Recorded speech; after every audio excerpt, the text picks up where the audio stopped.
It is dawn, May 29th, 1453. The world holds its breath. Before the walls of Constantinople, the thunder of cannon fire shatters the silence. Behind those ancient stone walls lies the last breath of the Roman Empire. Outside, 80,000 Ottoman soldiers wait to storm the city. In the next few hours, 1,000 years of history will be erased forever. For centuries, Constantinople had been the jewel of the world, a city of golden domes and towering walls, bridging Europe and Asia, guarding the gateway between East and West. Once it was the heart of the mighty Byzantine Empire, heir to Rome itself. But by 1453, the empire was reduced to little more than the city itself, a proud but fragile relic of a glorious past. On the other side of the wall stood a young man with a vision. Sultan Mehmed II, only 21 years old, but already consumed by destiny. He dreamed of capturing Constantinople, making it the capital of a new empire that would rival Rome itself. To achieve this, he brought with him an army of 80,000 men, fleets of ships, and the largest cannon the world had ever seen. On April 6th, the siege began.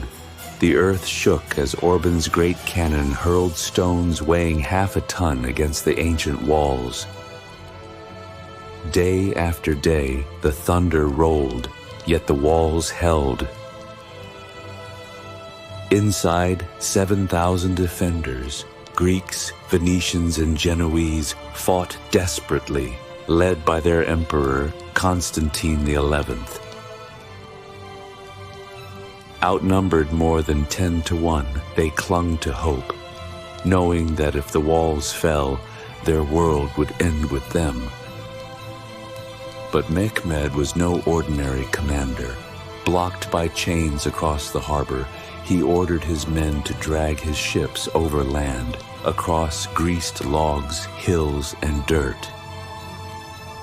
In a single night, the impossible became reality.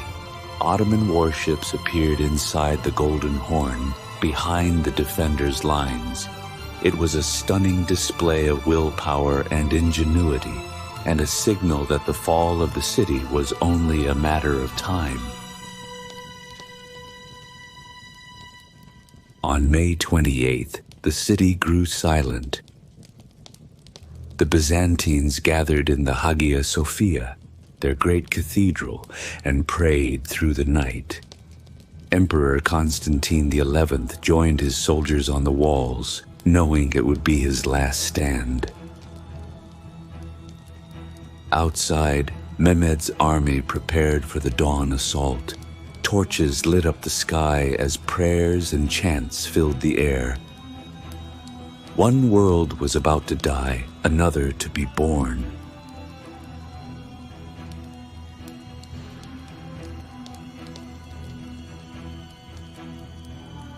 At first light, the assault began. Waves of Ottoman troops hurled themselves at the walls. The defenders repelled them with fire, arrows, and desperate courage. But the endless tide would not stop. Finally, the elite janissaries pressed forward, breaking through a breach.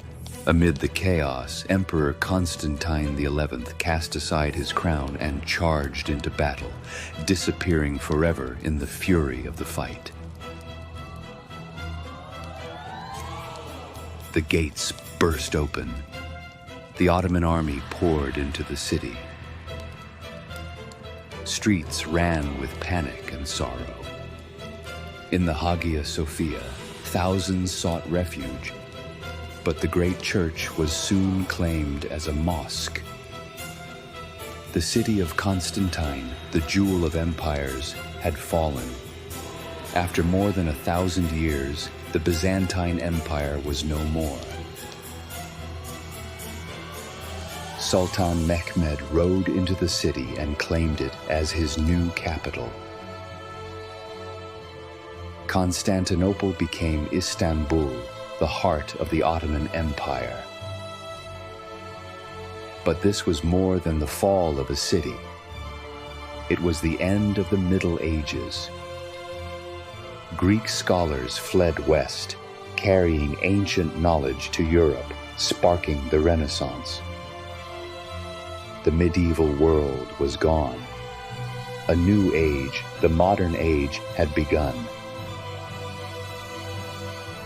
The fall of Constantinople was not just the end of an empire. It was the turning of a page in human history. The story of the city's walls is a story of destiny, ambition, and the eternal struggle for power. And though empires rise and fall, the echoes of that day in 1453 still shape our world, even now.